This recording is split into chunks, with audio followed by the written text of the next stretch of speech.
ये भारत के लोकतंत्र की ताकत है। एक छोटा बच्चा जो कभी एक रेलवे स्टेशन के टी स्टॉल पर अपने पिता की मदद करता था, वो आज चौथी बार भारत के प्रधानमंत्री के तौर पर यूएनजीए को संबोधित कर रहा है।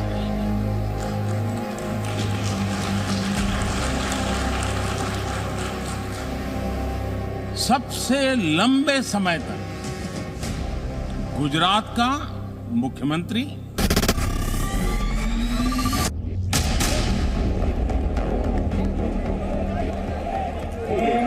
नरेंद्र दामोदर दास मोदी ईश्वરના નામે સોગંદ લઉં છું। નરેન્દ્ર દામોદર દાસ મોદી ઈશ્વરના નામે સોગંદ લઉં છું કે હું નરેન્દ્ર દામોદર દાસ મોદી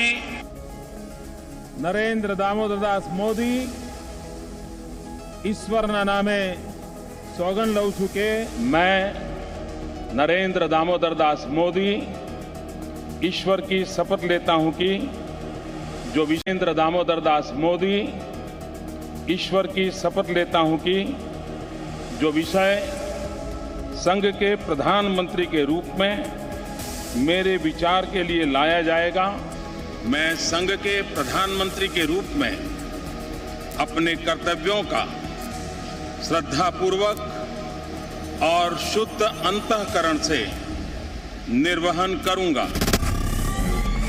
पिछले 7 साल से भारत के प्रधानमंत्री के तौर पर मुझे हेड ऑफ गवर्नमेंट की भूमिका में देशवासियों की सेवा करते हुए 20 साल हो रहे हैं।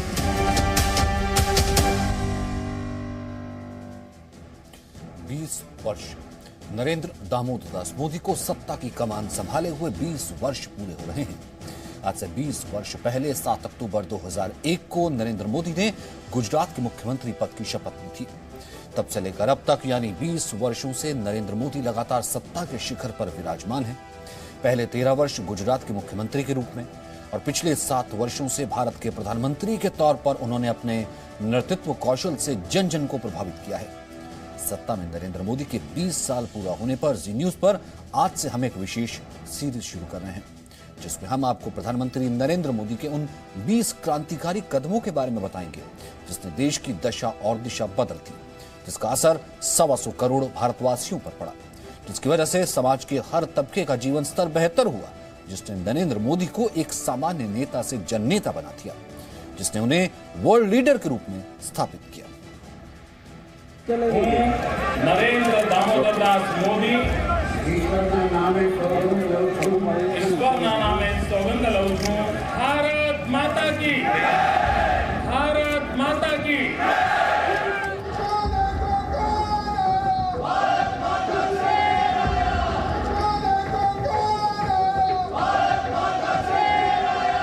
भारत माता की, भारत माता की, भारत माता की, भारत माता की। 20 वर्ष ये सियासत के उस सत्ताधारी का शासनकाल है जो विजय का पर्याय है।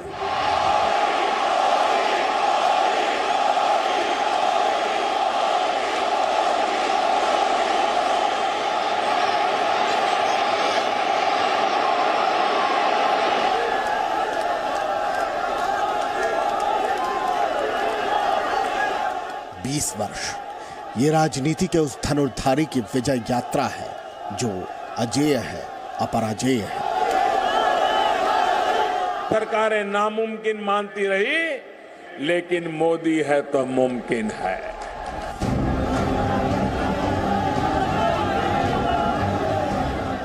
ये कहानी है एक साधारण नेता के जननेता बनने की। अरे मैं तो आपका सेवक हूँ, आप मेरे मालिक हैं। आप जो चाहेंगे वो ही मोदी करेगा।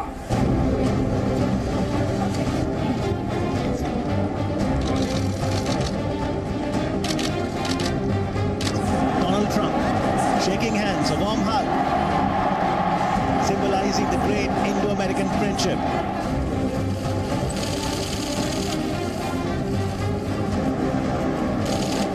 ये कहानी है एक स्टेट लीडर के वर्ल्ड लीडर बनने की।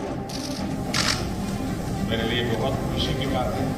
यूएन पर आज कई तरह के सवाल खड़े हो रहे हैं। आचार्य चाणक्य ने सदियों पहले कहा था, जब सही समय पर सही कार्य नहीं किया जाता तो समय ही उस कार्य की सफलता को समाप्त कर देता है।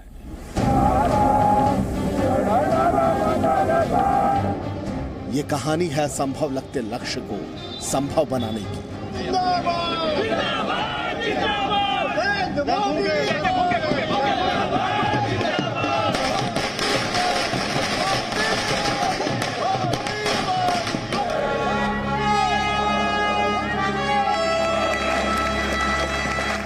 ये कहानी है राष्ट्र निष्ठा की, त्याग और समर्पण की।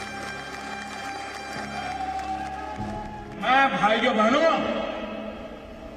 कुर्सी के लिए पार डालेंगे।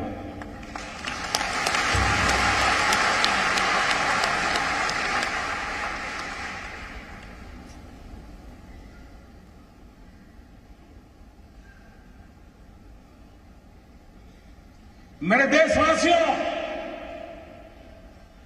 मैंने गर्व, परिवार,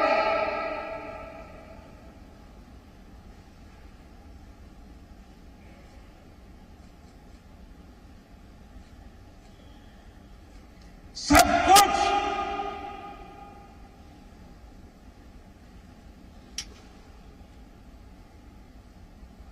देश के लिए छोड़ा है।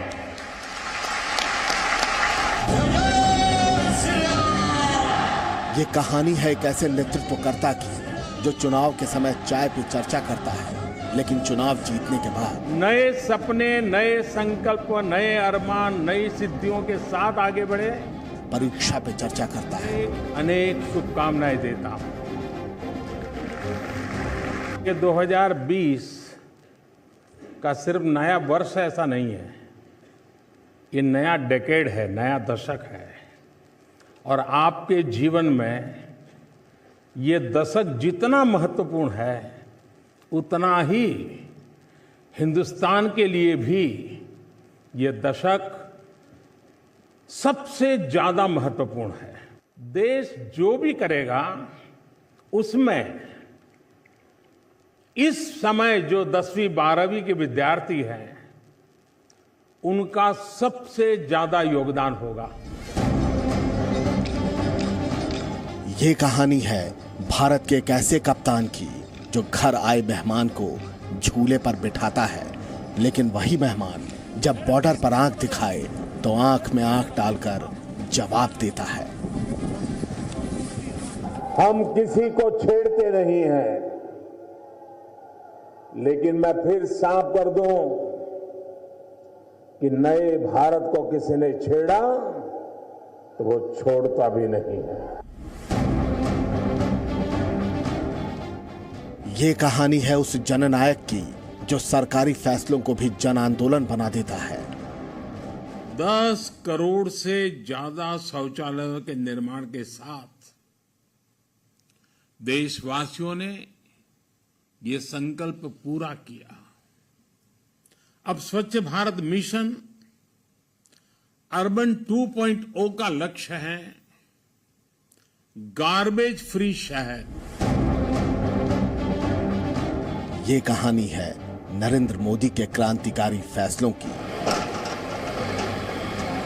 कच्छ का भूकंप हो या कोरोना की महामारी, नरेंद्र मोदी के नेतृत्व कौशल को पूरे विश्व ने देखा है।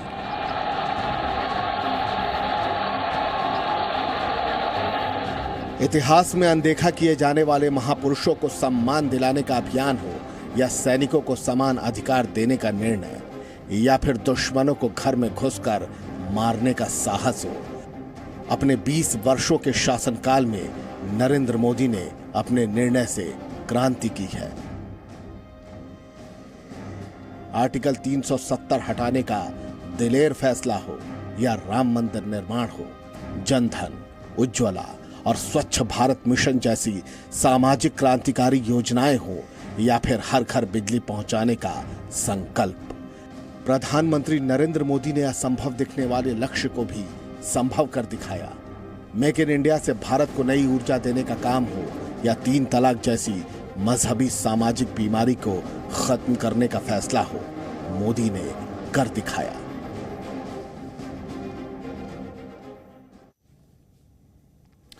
क्रिकेट में मुश्किल पिच पर एक बल्लेबाज के दोहरा शतक बनाने से कहीं ज्यादा मुश्किल होता है सत्ता का दोहरा शतक पूरा करना। दोहरा शतक यानी 20 साल।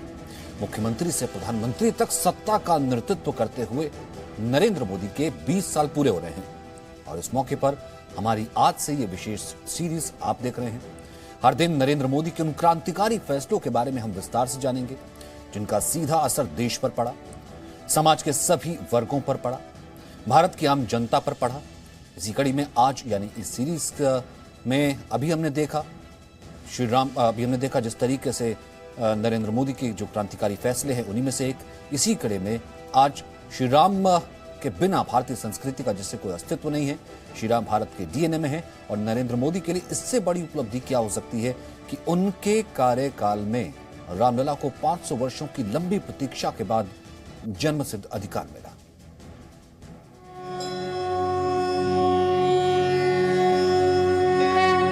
श्री राम भद्राय नमः। रामाय रामभद्राय श्री रामचंद्राय वेधसे। 5 अगस्त 2020 राम जन्मभूमि अयोध्या। जय सिया राम।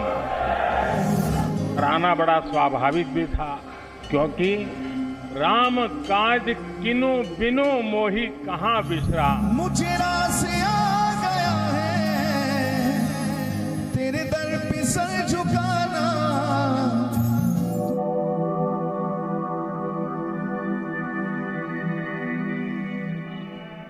रामलला के भव्य मंदिर निर्माण का भूमि पूजन, ये वो क्षण था जिसकी प्रतीक्षा करोड़ों राम भक्त 500 वर्षों से कर रहे थे।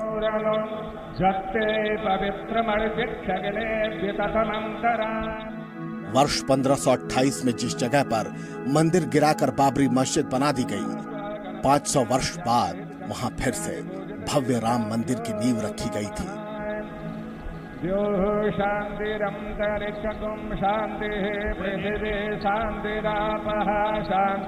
प्रधानमंत्री नरेंद्र मोदी के कार्यकाल में सदी के सबसे शुभ कार्य के आरंभ के साथ सदियों का इंतजार भी खत्म हुआ और 25 पीढ़ियों की प्रतीक्षा भी समाप्त हुई।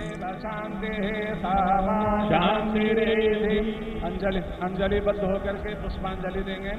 हमारे साथ बातचीत करने के लिए मौजूद हैं आचार्य सत्येंद्र दास जी, जो कि श्री राम जन्मभूमि के मुख्य पुजारी हैं। आचार्य सत्येंद्र दास जी, किस तरह से देखते हैं, कई बड़े फैसले लिए गए, उसमें राम मंदिर का जो ट्रस्ट का गठन हुआ या फिर उसके बाद जिस तरह से काम चल रहा है, इस कामकाज को आप कैसे देखते हैं मोदी सरकार में? देखिए, हमको 32 वर्ष बीत चुका रामलला का सेवा करते।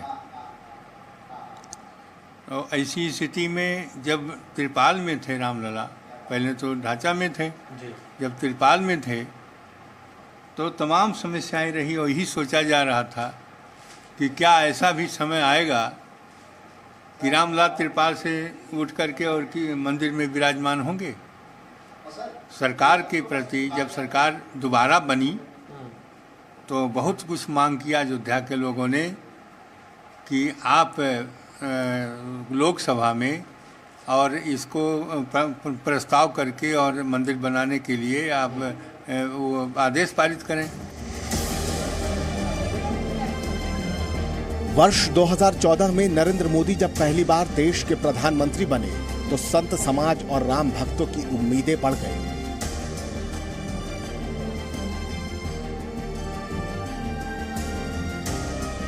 केंद्र में बीजेपी की पूर्ण बहुमत की सरकार थी और पार्टी के संकल्प पत्र में भी राम मंदिर निर्माण का संकल्प था। देश की सबसे पुरानी पार्टी कांग्रेस अपने शासनकाल के दौरान श्री राम के अस्तित्व को ही खारिज कर चुकी थी। इसलिए नई सरकार, खासकर राम मंदिर आंदोलन से जुड़े रहे प्रधानमंत्री नरेंद्र मोदी से संत समाज को विशेष अपेक्षा थी। और जब 2019 में नरेंद्र मोदी दोबारा प्रधानमंत्री बने, तब मंदिर निर्माण के लिए उन पर दबाव बढ़ने लगा। लेकिन उन्होंने शासन की शक्ति का प्रयोग नहीं किया, बल्कि मंदिर निर्माण के लिए भारत के संविधान पर उनकी आस्था बनी रही। और संत समाज को भी वो कहते रहे, श्री राम की तरह भारत के संविधान पर भरोसा रखिए। वो बराबर कहते थे कि नहीं, जो होगा वो कोर्ट से होगा।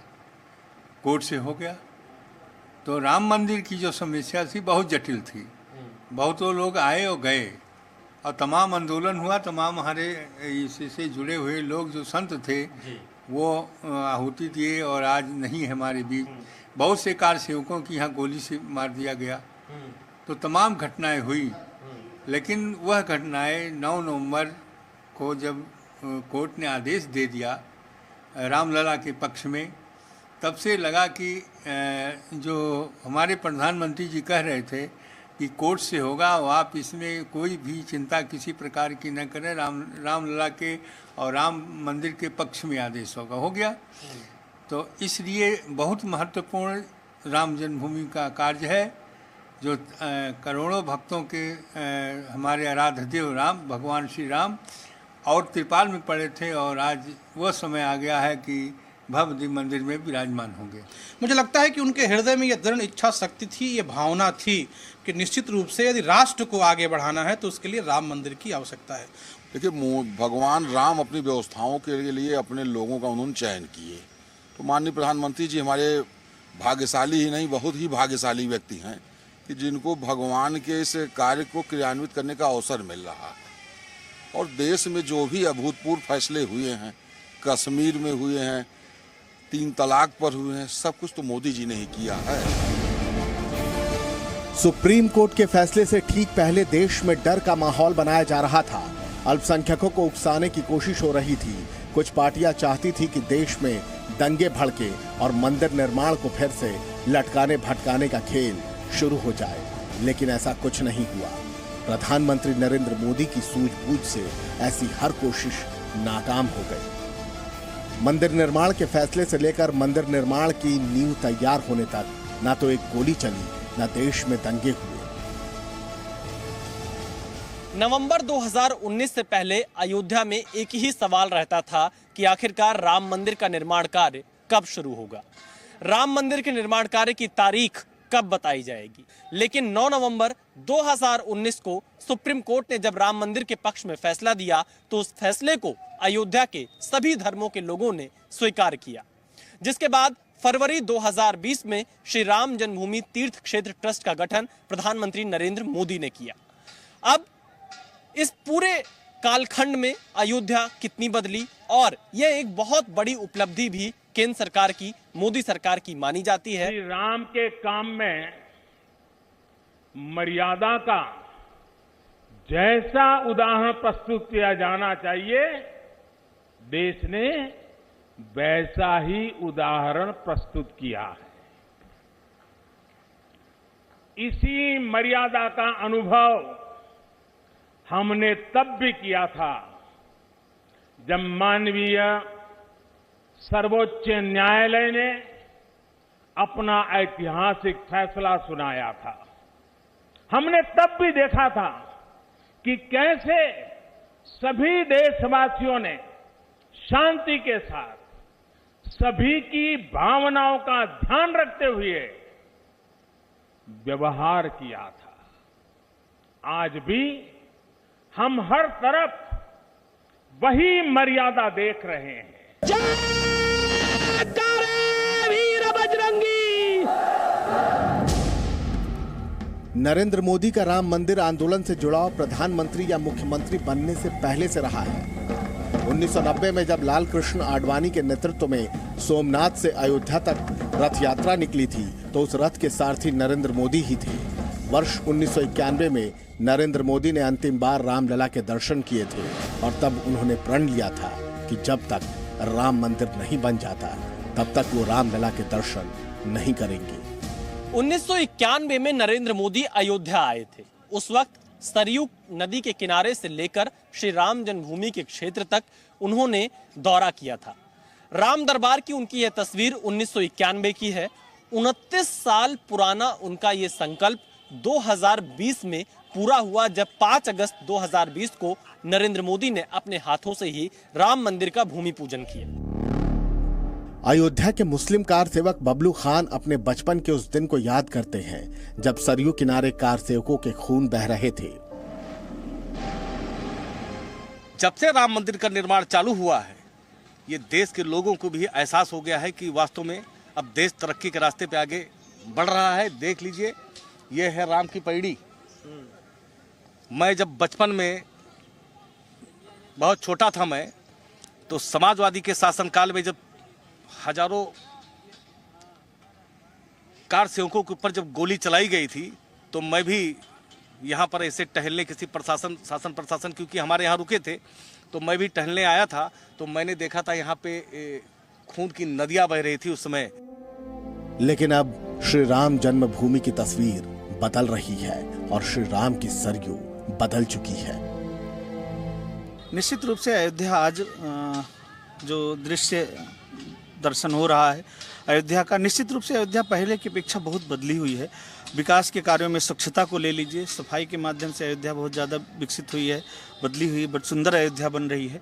और निश्चित रूप से जब से राम जन्मभूमि का फैसला आया, तब से अयोध्या में क्रांति सी आ गई है। सुप्रीम कोर्ट के फैसले के सिर्फ 3 महीने बाद प्रधानमंत्री नरेंद्र मोदी ने श्री राम जन्मभूमि तीर्थ क्षेत्र ट्रस्ट का गठन किया और अपने सबसे करीबी अधिकारी नृपेंद्र मिश्र को भवन निर्माण समिति का अध्यक्ष बनाया। मंदिर निर्माण कार्य की गति इतनी तेज है कि कोरोना महामारी के बावजूद भूमि पूजन से अब तक 14 महीने में श्री राम मंदिर की नींव बनकर तैयार हो चुकी है। अयोध्या में इस वक्त मैं श्री राम जन्मभूमि पर मौजूद हूं, जहां पर राम मंदिर का निर्माण कार्य लगातार चल रहा है। 5 अगस्त 2020 को प्रधानमंत्री नरेंद्र मोदी के हाथों भूमि पूजन हुआ था राम मंदिर के निर्माण कार्य के लिए, और हम उसी जगह पर हैं जहां पर राम मंदिर का निर्माण कार्य चल रहा है। इस वक्त अगर हम आपको तस्वीरों में दिखाएं, जो वो झंडा दिख रहा है वही मेन गर्भगृह है जहां पर रामलला विराजमान रहे हैं और रामलला विराजमान होंगे जब राम मंदिर बनकर तैयार हो जाएगा। श्री राम जन्मभूमि तीर्थ क्षेत्र ट्रस्ट के महासचिव चंपत राय का दावा है कि ऐसा भव्य मंदिर बन रहा है जिसका भूकंप या सुनामी भी बाल बांका नहीं कर सकती। राम जन्मभूमि मंदिर के नींव का पहला चरण पूरा हुआ है। जमीन के अंदर 11,000 घन मीटर एक चट्टान डाली गई है, कृत्रिम चट्टान। गर्भगृह पर इस चट्टान की मोटाई 14 मीटर है। गर्भगृह के अलावा अन्य स्थानों पर इस चट्टान की मोटाई 12 मीटर है। इसके चारों ओर 6-6 मीटर तक बालू भरी गई है, भरी जा रही है। भूकंप में किसी भी प्रकार के नदी के आक्रमण में ये चट्टान अटल रहेगी। प्रधानमंत्री नरेंद्र मोदी खुद मंदिर निर्माण कार्यों का अपडेट लेते रहते हैं। उम्मीद है कि दिसंबर 2023 से श्री राम भक्त गर्भगृह में जाकर रामलला के दर्शन कर सकेंगे। विशाल पांडे, जी मीडिया, अयोध्या। और यहाँ रुकें छोटे से ब्रेक।